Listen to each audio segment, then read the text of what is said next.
Hi, I'm here with the Mass readings for Tuesday, November 24th, 2020. Today we celebrate the memorial of Saint Andrew Dung-Lac, priest, and companions, martyrs. A reading from the book of Revelations.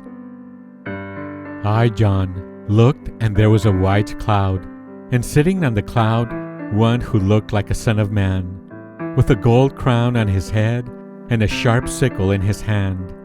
Another angel came out of the temple, crying out in a loud voice to the one sitting on the cloud, "Use your sickle and reap the harvest, for the time to reap has come, because the earth's harvest is fully ripe."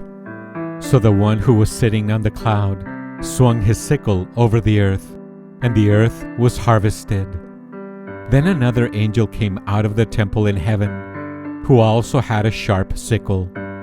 Then another angel came from the altar, who was in charge of the fire, and cried out in a loud voice to the one who had the sharp sickle, "Use your sharp sickle and cut the clusters from the earth's vines, for its grapes are ripe." So the angel swung his sickle over the earth and cut the earth's vintage. He threw it into the great winepress of God's fury. The word of the Lord. The responsorial psalm. Today's responsorial psalm is Psalm number 96. The response is, "The Lord comes to judge the earth. The Lord comes to judge the earth. Say among the nations, the Lord is king. He has made the world firm, not to be moved. He governs the peoples with equity. The Lord comes to judge the earth. Let the heavens be glad and the earth rejoice. Let the sea and what fills it resound. Let the plains be joyful and all that is in them. Then shall all the trees of the forest exult. The Lord comes to judge the earth. Before the Lord, for he comes to rule the earth. He shall rule the world with justice, and the peoples with his constancy. The Lord comes to judge the earth. The Lord comes to judge the earth." A reading from the Holy Gospel according to St. Luke, chapter 21, verse 5 to 11. While some people were speaking about how the temple was adorned with costly stones and votive offerings, Jesus said, "All that you see here, the days will come when there will not be left a stone upon another stone that will not be thrown down." Then they asked him, "Teacher, when will this happen? And what sign will there be when all these things are about to happen?" He answered, "See that you not be deceived, for many will come in my name, saying, 'I am he,' and 'the time has come.' Do not follow them.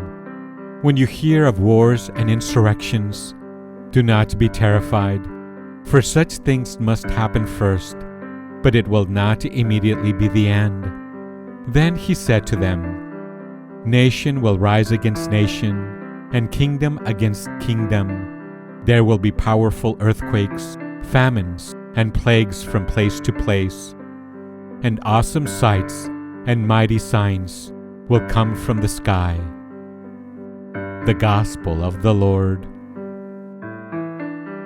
Here are some thoughts on today's scripture. People were commenting to Jesus on the beautiful decorations of jewels and votive offerings. His hearers must have been shocked, if not utterly skeptical, when Jesus told them that in time the building would be utterly destroyed, with not one stone left on another. "When will this happen?" they asked him, "and what will be the signs preceding?" Jesus' answer is directed more to the end of time than to the actual destruction of the temple, which occurred about 40 years later, in the year 70 AD. In fact, one event blends into another. To many who were witnesses to its destruction, it must have seemed like the end of their world. Jesus' warning is that his followers should not misread the signs or be too alarmed.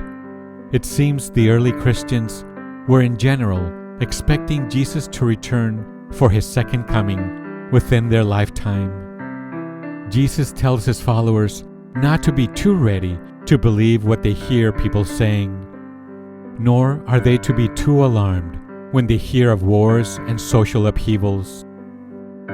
On a more personal and much more realistic level, we may be anxious about the signs of our own time of departure from this world. But again, it does not help us to become fearful and anxious, but rather to live each day to the full and to make it productive for ourselves and others. Christ, have mercy on us.